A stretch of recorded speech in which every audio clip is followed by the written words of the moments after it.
Here we go. Hello everyone, my name's Laura. Welcome to webinar 26, where we're going to be looking as part of the Summer School 2020 series, Cultures Fit for the 2020s. So without further ado, oh, sorry, one moment. Going through. Yeah, no, I can help. Yeah. Right. Yeah. Have you tried switching it on and off again? That's worked. Right, okay, thank you. Gosh. The days where you could just turn to someone next to you and get some quick information to help with a problem or a disruption or some kind of hurdle that you've got, it's so much more effort now, the potential we have to virtually connect. So these are more questions we'll be looking at as we look at webinar 26. So let me start the slideshow. Okay, so based on the idea of a business book club, these particular series of 6 sessions are designed to inspire a positive, disruptive, future vision by focusing on a particular bestseller or groundbreaking book. Now, this is going to be a slightly controversial one, this particular webinar, because the original plan is we were going to solely focus on Simon Sinek's newest book, The Infinite Game. However, after first read, it became apparent that actually, potentially it might be worth mixing that in and blending it with some more futuristic, potentially more sustainable way of looking at work and working cultures. So all will be revealed as we go through this session to look at why that particular gap, I think, that the book sort of missed out on, and what does that mean in terms of thinking a little bit differently. So how much has changed? For many of us, it can feel like we're starting out again and almost starting to work again, whether that is planned or unplanned, chosen, or was always part of the plan. So what do we do? So in series 5 is a bit more of a future focus, less practical, but there will be some tangible ideas, hopefully, that to get us thinking at the end. And in this particular one, we're looking at culture. Previous ones have looked at leadership, resilience, careers, and then the future ones after will be teamwork and communication. During the 2010s, it was big business looking at how you measure how engaging or how attractive an organisational culture was. So organisations would use in big employee engagement surveys, so Times Top 100, best companies, etc., to identify and action changes that improve morale, unlocks potential of the existing people within that organisation, and maximise performance in terms of candidate attraction as well. It's big business. What we're seeing now, though, is it's not just an HR thing that team over there do. Being able to attract and retain talented people, and my part in that, is seen as a unique advantage in business, because if I'm stuck in traffic, I'm part of traffic. If I'm getting a salary for part of an organisation that doesn't have a very good culture, I'm part of that not very good culture. So what does that mean in terms of being a really strategic, focused and effective leader in the decade ahead? Because part of being a leader, whether that's an informal or formal shaper, involves sharing that responsibility for creating a great place to work. But there's some new things that potentially are unplanned that might be worth a think when we look at this kind of age-old scenario, which is how good is it to work there? So the first 2 books we looked at, Humankind, wow, if you need a kind of a warm bath in humanity, that is the book for you. Obstacle is the Way, wow, if you need a bit of a salt scrub to kind of freshen up and maybe get rid of some old ways of thinking, Obstacle is the Way is a fantastic book. Last week we did a double, which looked at what does it mean in terms of the value of having a career plan in this new decade ahead, and we looked at the future of professions and the 100-year life. So if you're needing a little bit of longer term vision at the moment, you might find that fun and useful. We're doing a double again this week, so we're looking at The Infinite Game and the rise of the robots. And this 30-minute lunch and learn is a chance to reflect on workplace cultures that are fit for the 2020s. So this one focuses on the 2 books. And in short, The Infinite Game focuses on how to create a we culture, and as opposed to a me culture. And it's the latest book from the TED-sensation advertising guru that is Simon Sinek, who has had millions of views of his various videos and is a really compelling speaker in terms of look at some of these really future-focused topics. Mixing this in with the rise of the robots from a more futuristic, bigger picture perspective, we're going to explore what this means for workplace cultures in the next decade. What is the role of workplace culture and what might that mean for me? The best-selling books in a nutshell, Infinite Game, Rise of the Robots, and then just a whiz through at the end, some practical ideas for how might I bring some of these fresh, quite controversial principles to life with optimism and confidence, because we are the first adults to go in this brand new next normal in terms of what's evolving ahead of us. And if we were to take inspiration from nature, Charles Darwin's survival of the fittest, I don't have to be the most educated, the most intelligent, the most quickest of the species in order to survive. The simple rule of evolutionary maths is, as long as my rate of internal change matches or exceeds the rate of external change, then I'm fit, relevant and supported by the environment in which I'm in. And we've seen a different work environment now, a different landscape, and maybe a panda mindset, which is, this is where I sit and this is what I do, and I chomp on bamboo for 18 hours a day just to make the day, which actually means I'm the last to know that there's some changes over there that might impact me, might actually be quite stressful to be a panda right now. Maybe it's more useful to be channeling some of this fox kind of attitude, which is, I'm going to get out and about and I'm going to sniff around and I'm going to be curious and see what might be worth a rethink. And, you know, if you're looking for a more positive 4-letter word beginning with F at the moment to use to describe a situation, a new one that I've really got into is it's time to flux it. It's beyond flexible. Flexible implies there's a plan that you kind of adjust a little bit. And many of us are potentially waiting to see various things that are emerging around us because so much is in flux, which is a scientific term for things that are in flow. So while we're in flow, we need to make it up as we flow. And maybe what might be useful now, so we shift from the panda inside of us into the fox inside of us and become flexible, which is where we make it up as we flow. And this might require a new plan. And that plan might change, and we just kind of need to get over that because this is only the next normal. It's time to be flexible. So the role of workplace culture in the 2020s, what might that mean for me? So here is, I did a little Google image search for swanky, sophisticated office receptions in London. Look at all these beautiful architectural, amazing things kind of here. Wow, which are totally empty at the moment. So in fact, someone said to me that the Lloyd's building with the lift going up and down is having to be oiled because it's been used so rarely. What we are now seeing is we are seeing a complete change in terms of where I sit and therefore what I go about it. And actually, maybe there are millions of us who are now looking at the branding of the reception when we get into work mode, which is the Zoom logo and the Microsoft Teams logo.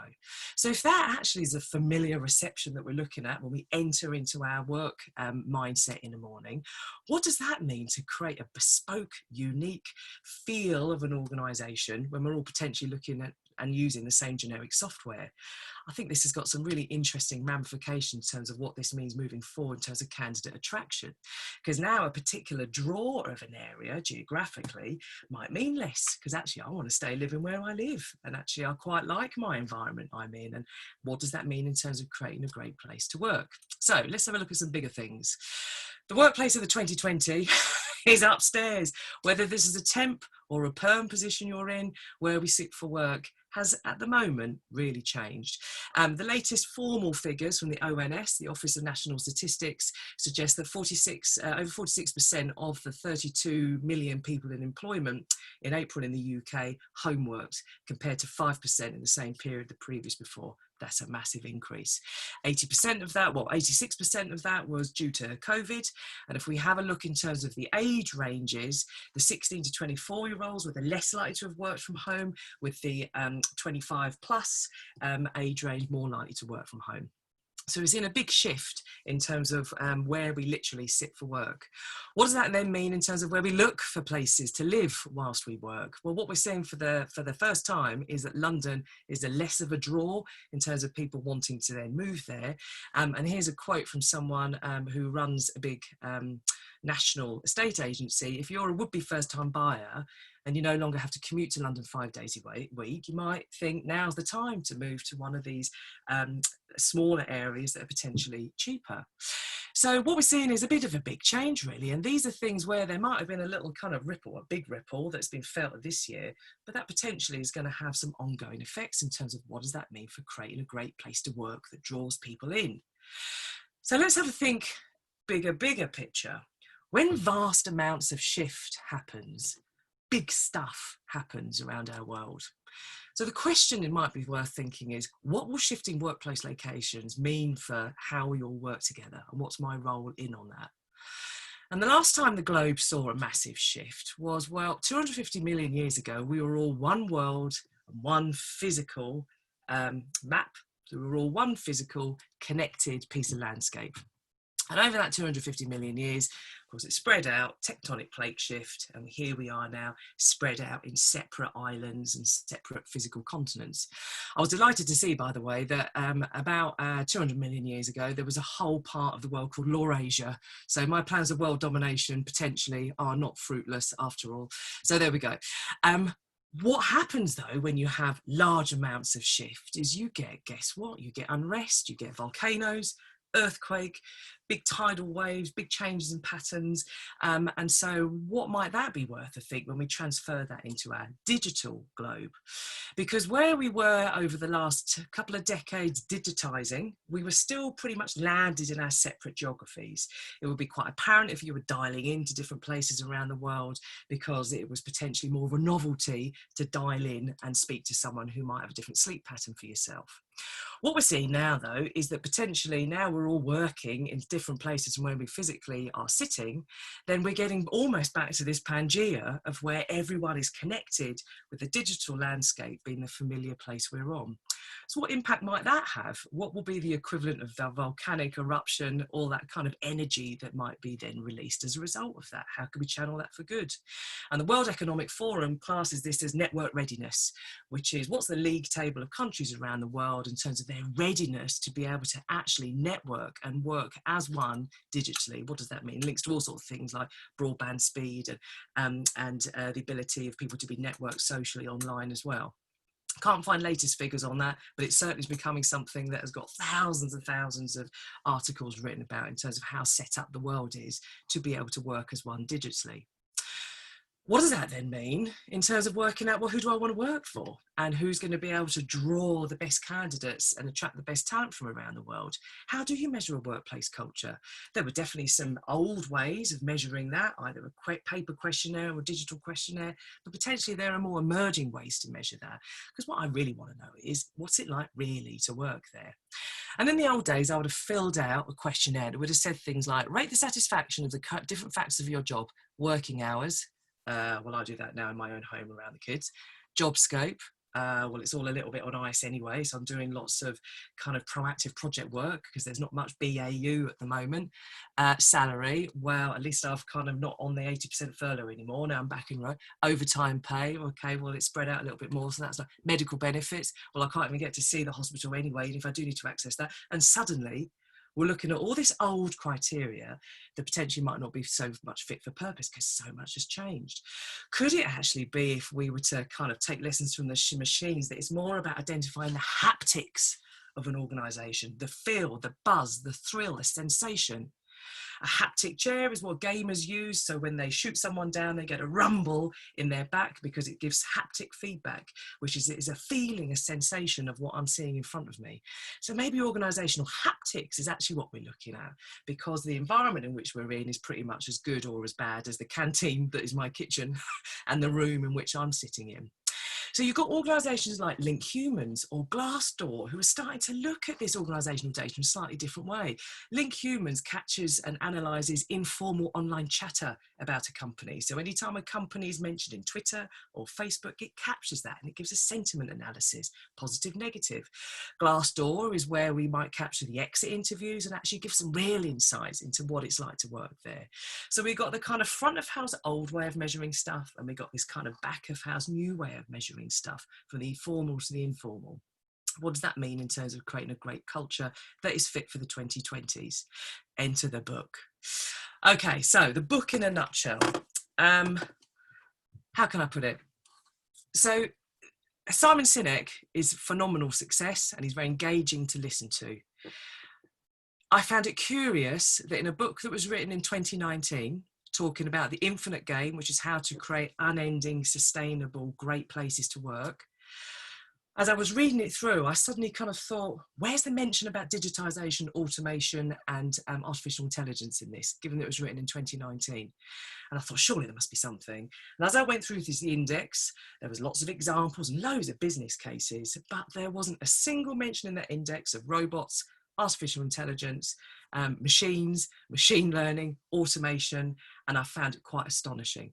Because for me, the biggest infinite game question right now is How much do we mass automate everything when that might be safer, leaner, cleaner, cheaper, as opposed to keeping people in human roles that potentially has a bit of a different outcome sort of with that.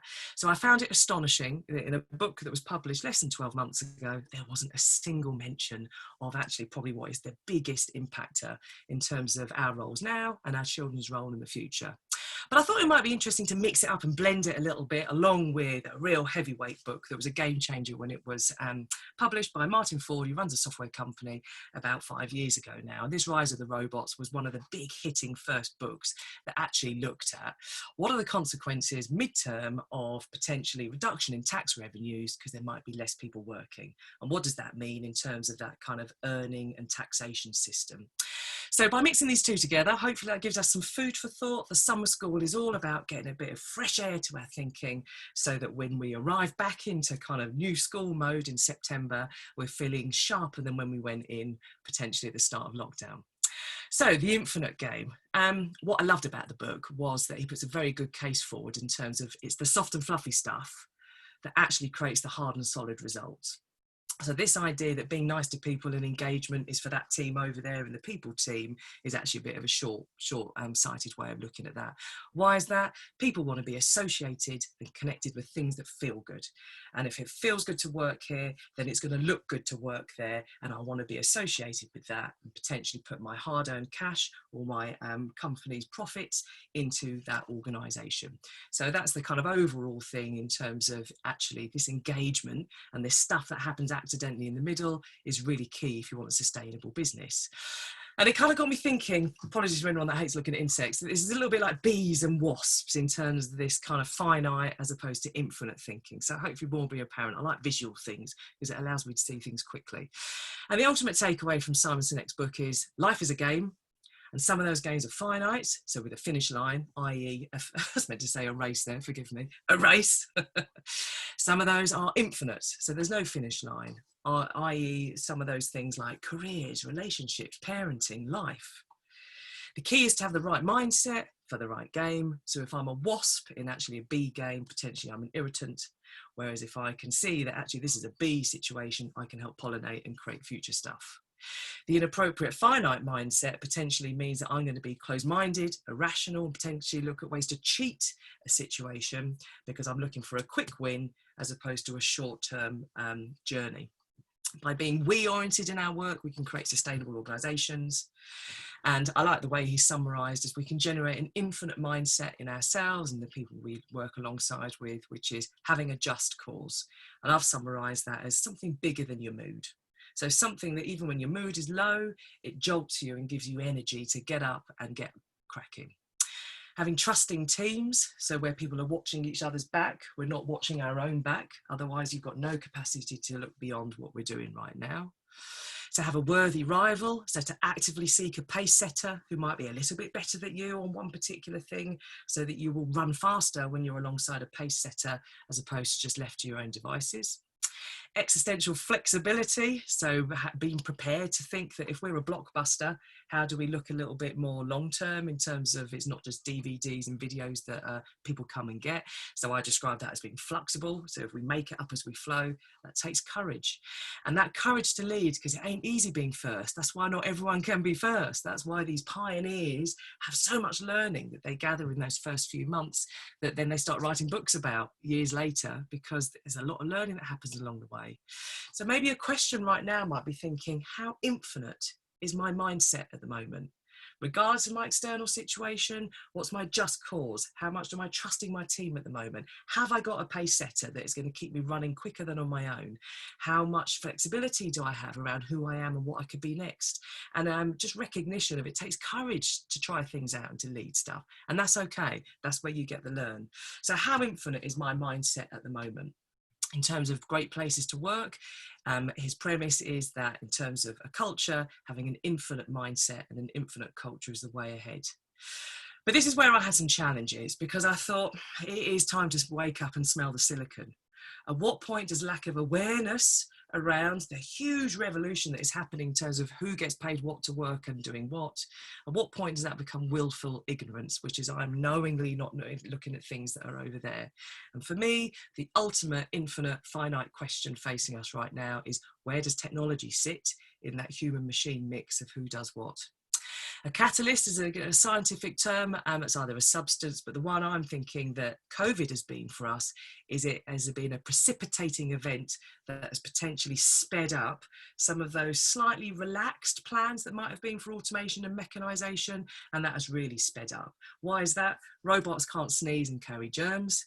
And while X amount of people are off on furlough, actually our business as usual processes can potentially be done background via software or some other way that might be non-human.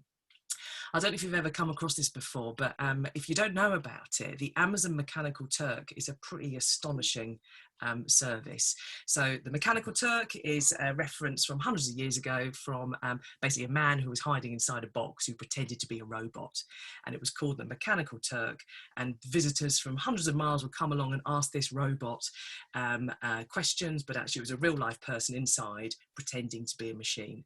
So Amazon have used this phrase, they call it M-Turk, Mechanical Turk, and I had no idea just how big this was, and still I started to kind of sniff around a bit. And basically Amazon Mechanical Turk is an online crowdsourced human intelligence task database. So they call these things HITs, human intelligent tasks. So let's say I want to look for potentially where a missing person last was, and I want to look through a load of CCTV footage. Even though technology is continuing to improve, those might be some tasks that are beyond machine ability at the moment.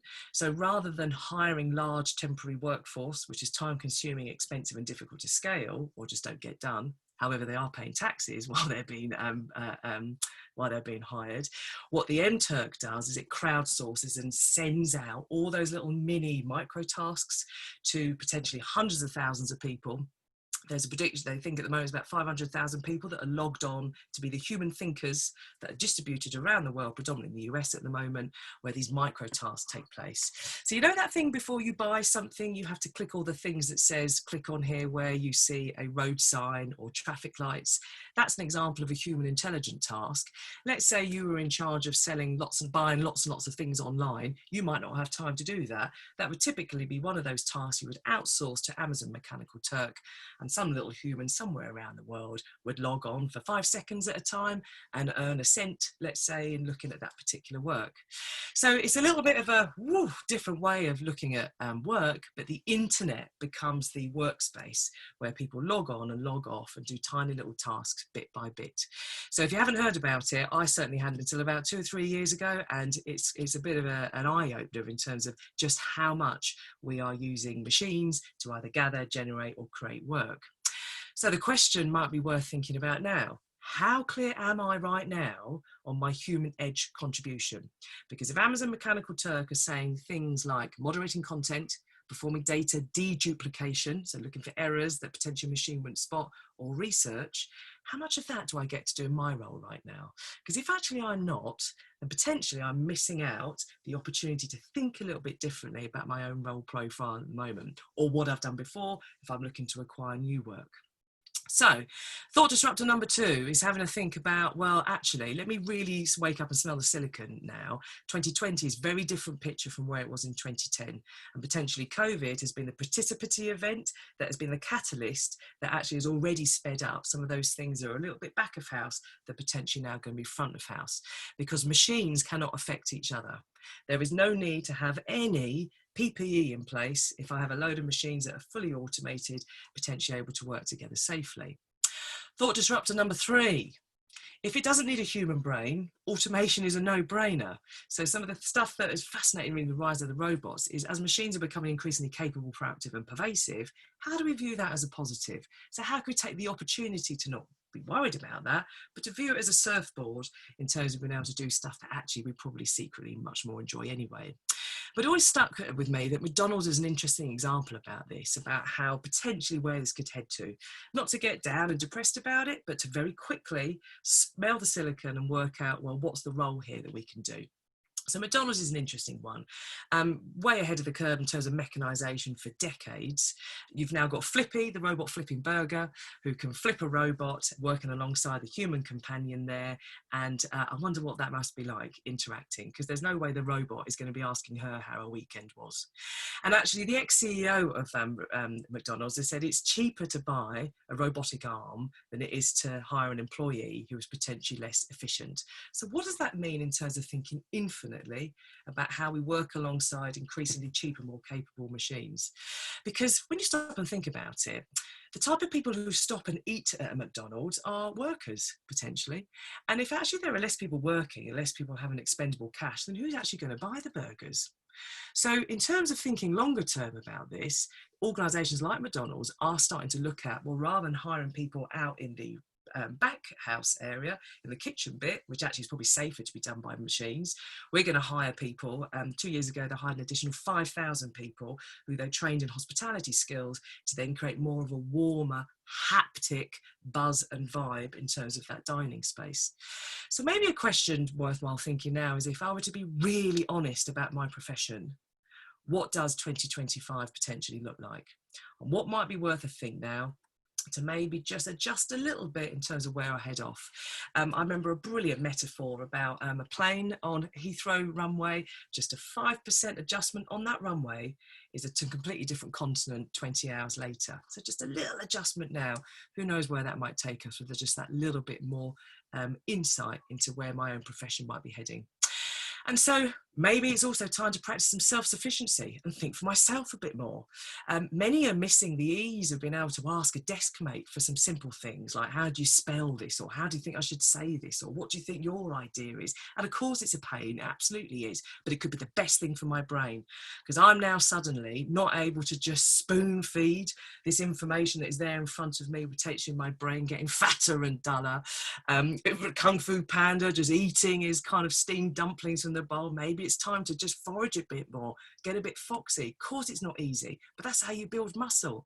The more I can think for myself now, the more I can contribute later. Grazing on cheap and easy answers may have actually created a flabbier rather than a sharper brain.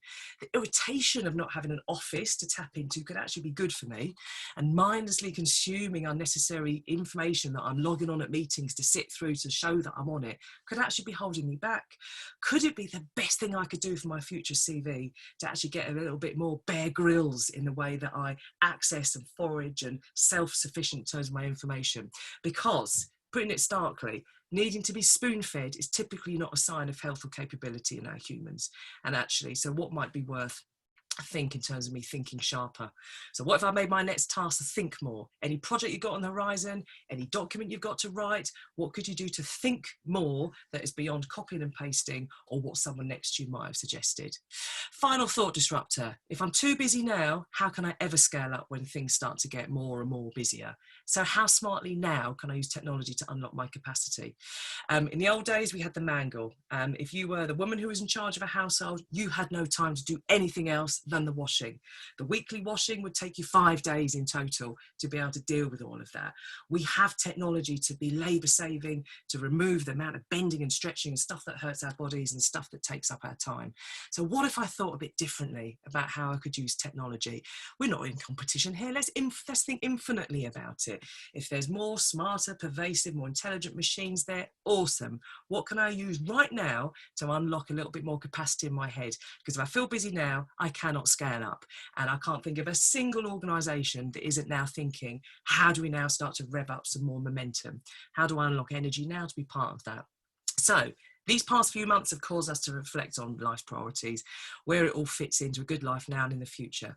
The skill of human thought and our capacity to work together with an infinite mindset is part of our human edge. So let's kind of make sure we bring that out as well as all the other stuff. How I'd summarise these 2 books: we're at the brink of a new way of working. Don't let being too busy get in the way of thinking smarter about how to scale up. And it was a surprise that a recent leadership book hadn't mentioned anything about it. So let's wake up and smell the silicon and think a little bit differently about it. It's time to get flexible. So here we have standing Stonehenge here, the pillars, 5,000 years. These have been a key framework and feature of our landscape. I imagine they'll still be standing there for 5,000 years more. So what are some of the things that we want to put in as the pioneering adults right now in this next evolving world of work that is emerging ahead of us? The fact this is unprecedented is a huge opportunity. Let's not be fearful, let's be courageous. Let's consider the organisational haptics, the feel, the thrill, the buzz, because I might be looking at the visual that is my home, and I might be looking at the Zoom login more than I am the physical office anymore. So that buzz of how it feels in my seat right now is key to attract and retain talent. I need to check for my own fear of missing out. Do I have to be present on every call? The machines are there to help us remove from the stuff that maybe doesn't, we can't add value. Could I use some everyday automation to unlock my time? So in these unprecedented situations, I have capacity to think about some new precedents. Using recording. If I'm the host, why don't I record all the various bits of the meetings that people come in that only need to speak for 10 minutes? And then I'll then send that transcript out with the recording for you to listen to at your own time, rather than having to sit online and listen to each other's bit, because we may not actually be discussing, we're just listening. I can download information, maybe in a bit of a smarter way. How do I be more Bear Grylls and less Panda in terms of how I consume and think in terms of information? And how do we as an organisation capture unwritten, informal, tacit wisdom to pass on? Because it used to be much easier to tap into it because we could just literally shout across the office. Now, potentially, I have to message you and find an appropriate time to talk. So how can I be creative and enable how I scale up as the demand inevitably increases, and most of us are probably looking to ramp things up and get things back onto some kind of movement again. And if I'm too bogged down and busy now, there's no space to scale up. So here we are at the end of our webinar 26. I wish you every success, stay flexible, keep foxy, and in terms of a culture that is fit for the 2020s, watch out world, because we've got some exciting opportunities ahead of us. Stay safe, see you soon, bye-bye.